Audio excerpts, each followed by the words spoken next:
Hi, I'm Nancy, and I'm the owner operator of Metro Learning Solutions, which is a cognitive development or brain training center here in the Des Moines metropolitan area. Every Wednesday, I have a segment called Why Wednesday. In these segments, I try to give a little bit of information about brain training so that you can understand what it is and whether or not it might be a viable intervention for you or someone you know. Um, I've begun summarizing the chapters in this book, Unlock the Einstein Inside. And last week, I covered chapter 4, and this week it's a continuation of chapter 4. Last week, I gave a little bit of information about how the brain can be changed to support learning in the classroom. Today's segment is going to cover some activities you can do at home that can stimulate some of the areas that the brain uses to think, read, remember, pay attention, and handle information on a more efficient basis. All of my activities are quick to administer, don't take a lot of time, and use equipment that you probably already have at home, with a few exceptions. They're easy to make if you don't have them. So let's get started. The first activity addresses processing speed. And processing speed is the speed at which the brain responds to outside stimulation. If it is weak, directions often have to be repeated. Your child you may see them thinking more slowly or giving you an answer. They may take a little bit longer to give you an answer, and that's just because the brain has to take a little bit more time to work its way through. It's a request. That means I need to give an answer. The question had something to do with a color, so I probably need to give a color word. So all of that has to happen before they are able to respond.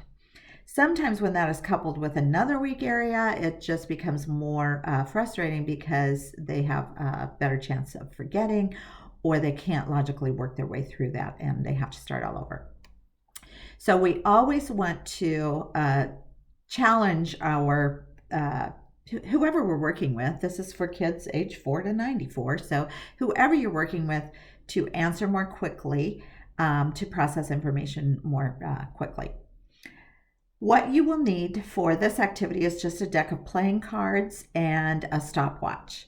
And there are several different levels that you can do. We always start with the easy and work to the hard. So the easiest level is just challenge your child to sort the cards into red and black piles. So they're going to put the reds in one pile, they're going to put the blacks in another pile, and they're going to be as quick as they can.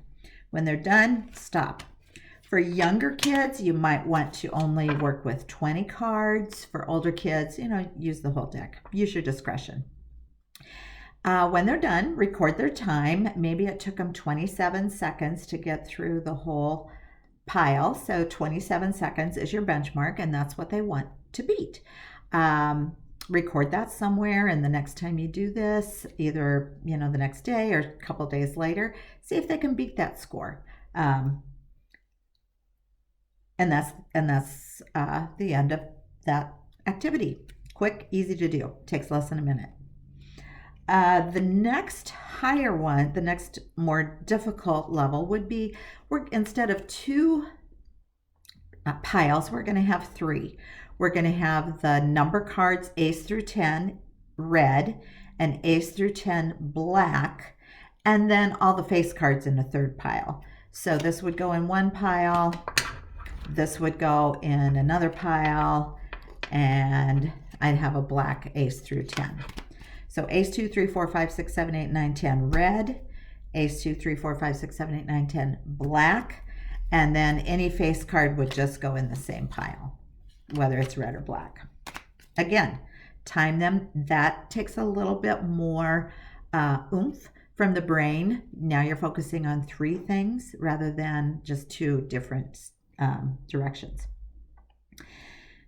The next more difficult, actually, the one I just explained might be a little bit more difficult, but the next one we're going to make more difficult. So the next one is we're going to just sort them by suits. So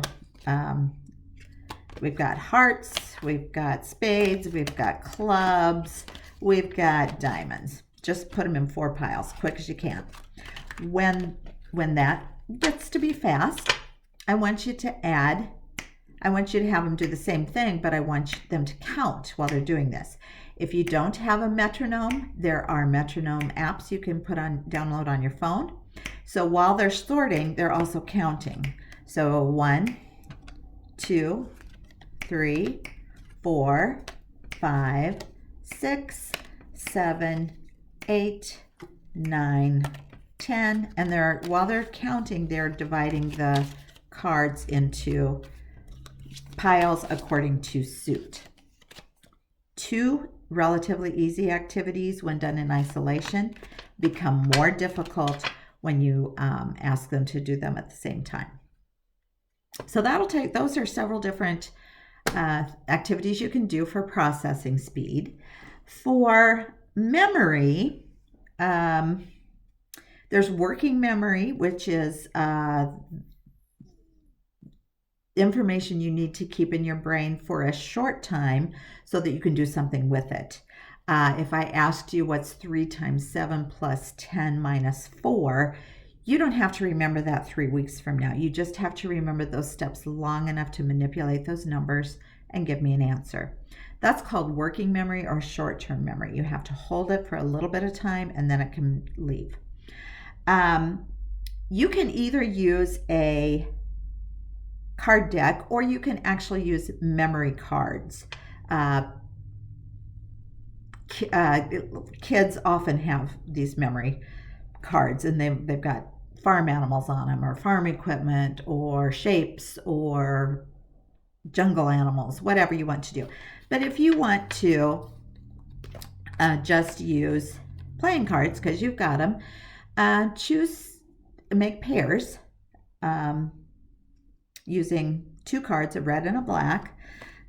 This I'd need a red 6, this I'd need a red 8, and lay them face down.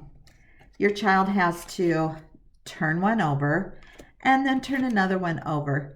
If it's a match, they get to keep it. If it's not a match, they turn it back over and it's another person's turn. They have to remember where those matches are in order to get the pair. Again, doesn't take very long. With smaller kids, start with 12 cards, so that would be 6 matches, and you can work your way up into using a greater amount of cards. Let's see. Next week, I think we'll cover some pre-reading or some reading skills for those who are struggling with reading. We'll go over some auditory processing and some sound manipulation skills that you can do at home. We'll also cover some visual processing directions and some logic or problem solving directions.